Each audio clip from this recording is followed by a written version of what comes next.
좋아요, 구독! 네, 오늘 장의 핫 테마는 바이오 테마입니다. 연합학습 기반 인공지능 모델을 활용해 신약 개발 속도를 높이려는 정부의 연합학습 기반 신약 개발 가속화 프로젝트, 일명 K-멜로디 프로젝트가 26개 세부 과제를 선정하고 본격적인 사업에 착수합니다. 정부는 이번 선정 과제를 포함해 연합학습 기반 신약 개발 가속화 프로젝트에 2028년까지 5년간 348억 원을 지원한다고 밝혔는데요. 고영우 복지부 첨단 의료 지원관은 개별 연구기관, 제약기업 등이 독자적으로 수행하기 어려웠던 대규모 데이터 분석 활용이 가능해지면서 신약 개발이 가속화될 것이라며 바이오 산업에 대한 정부 지원에 대한 기대감을 드러냈습니다. 한편 미국 대선 민주당 유력 후보로 커멀라 해리스 현 부통령이 부상하면서 그가 이전에 추진했던 바이오 법안 관련 종목들이 주목받고 있습니다. 바이오 테마 중에서 관련주 살펴보겠습니다. 첫 번째는 현대약품인데요. 해리스 부통령 관련주로 어제 상한가를 갔던 현대약품, 오늘은 위로 긴 꼬리를 길게 달면서 4.28% 상승 마감했습니다.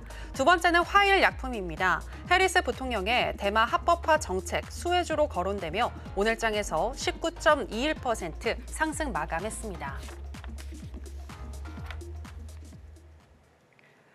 네, 오늘 장의 핫 테마는 바이오 테마였습니다. 그럼 관련 종목인 첫 번째 종목이죠. 현대약품부터 현재 시점에서의 매매 전략 알아보도록 하겠습니다. 전문가님 팻말 준비해 주시고요. 하나, 둘, 셋, 빠밤. 관망 사인 주셨습니다. 네, 너무 많이 올라서 관망일까요? 그렇죠. 네, 사실은. 네. 지금 최근에 바이오 패턴들을 놓고 보게 되면은요, 실제로 뭐 기관이나 외국인의 수급이 좀 들어오는 게 아니고 테마성 수급이 좀 많이 들어오고 있거든요. 그래서 오늘도 뭐 코로나19, 뭐 신종 코로나19 뭐 발현이 또 돼서 이 부분에 또 바이오가 또 이슈가 또 되고 있고요. 그래서 오늘 장에 뭐 수젠텍이나 이런 최근에 뭐 진단키트 관련한 종목들도 올라가고 있고, 그리고 앞서서 말씀을 좀 드렸었던 대로 해리슨 부통령 관련한 종목들까지 좀 가고 있기 때문에 굉장히 좀 바이오 종목들이 좀 휩쓸리고 있다, 테마에 좀 휩쓸리고 있다라고 좀 말씀을 좀 드려보도록 하겠고, 최근에 이제 현대약품 관련 이슈를 보게 되면은 뭐 관련해서 파이프라인 이런 게 아닙니다. 실제로 지금 해리스 부통령이 정책적으로 좀 진행하고 있었던 그 부분이 굉장히 좀 부각이 되면서 우리가 최근에 바이오 종목들은 테마성 단기 수급이 좀 진행이 좀 되고 있다라고 좀 말씀을 좀 드려보도록 하겠고요. 그래서 현대약품이 또 뭐 탈모 치료제 이 부분 또 이슈가 있었기 때문에 이 부분에 있어서도 다시 한번 또 테마가 좀 계속적으로 엮여 있는 상황이거든요. 그래서 이 부분까지 좀 생겨봤을 때는 전체적으로 이제 현대약품 같은 경우에서는 단기성 수급이 좀 강하다라고 좀 말씀을 좀 드려보도록 하겠고, 최근에 거의 60% 이상 급등을 또 보여줬었거든요. 그래서 현대약품이 오늘 장중에 거의 20% 넘게 급등을 또 보여줬었다가 지금 장중에 거의 4%대까지 주저앉았었거든요. 그래서 이것만 놓고 보게 되더라도 상당히 좀 변동성이 높은 종목이기 때문에 주의하면서 매매하자라고 말씀드려보도록 하겠습니다.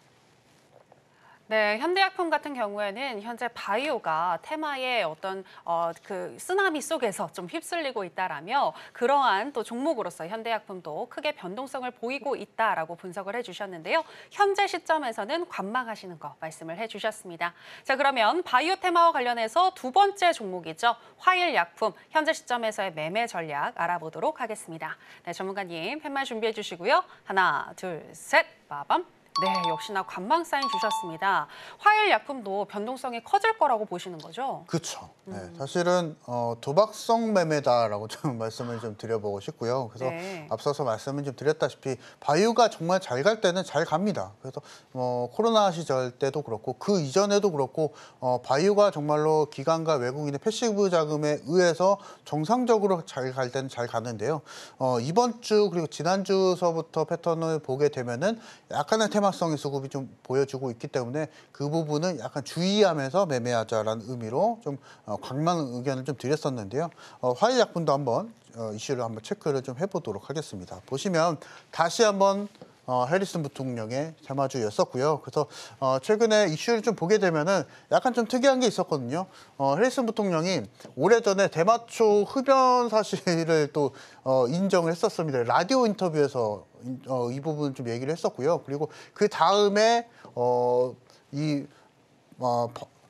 마리아나에 있어서 합법화를 또 추진하겠다. 이 부분이 좀 굉장히 좀 특이한 이슈다라고 좀 말씀을 한번 드려보도록 하겠고, 그래서 지금 이 기업 같은 경우에서는 의료용 대마를 연구를 하고 있는 카나리아 바이오가 있죠. 근데 그 카나리아 바이오의 지분을 보유하고 있는 상황이고요. 그리고 이 부분에 있어서 대마 합법화 수혜주로 좀 엮여 있는 상황이기 때문에 해리슨 부통령의 정책적 테마주라고 좀 보시면 되시겠고, 정치 테마주라고 또 볼 수가 있습니다. 그래서 이 부분이 사실은 주식 시장에서 제일 좋아하는 이슈이긴 하죠. 그래서 정책적 테마주라고 좀 보시면 되시겠고요. 차트를 좀 열어보도록 하겠습니다. 보시면은 활약품이 최근에 거의 40% 이상의 급등을 좀 보여줬었고, 오늘장에 전일 종가 대비했을 때 13%의 상승을 보여주면서 마감을 좀 보여줬었는데요.